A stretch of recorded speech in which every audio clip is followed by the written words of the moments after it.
You know, you can always tell when some introductory theology course has covered Blaise Pascal for the first time of the semester, because flocks of bleating sheep come frolicking across the rolling hills of social media, smugly declaring that if they're wrong, they lose nothing, but if we skeptics and non-believers are wrong, then we lose everything, acting quite as if each of them are the very first humanoid in the history of false dichotomies to think of posing that notion.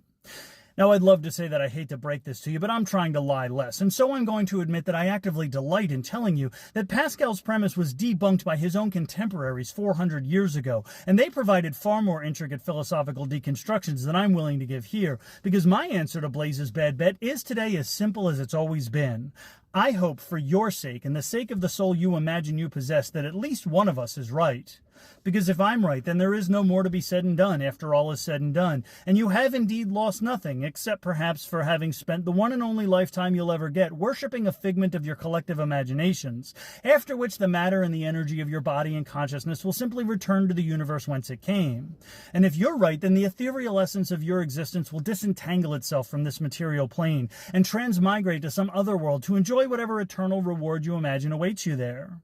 But it is also distinctly possible that neither of us is right. And if that's the case, then you stand to lose every bit as much as I do, if not considerably more. Because I may have spent my lifetime failing to do the things that whatever demiurges might exist may have wanted me to do, but you will have spent your lifetime worshiping a false and fictitious deity. And so I truly hope, for your sake and the sake of the soul you imagine you possess, that whatever demiurges might exist do not take that infraction nearly as personally as the false and fictitious deity you've spent your lifetime worshiping.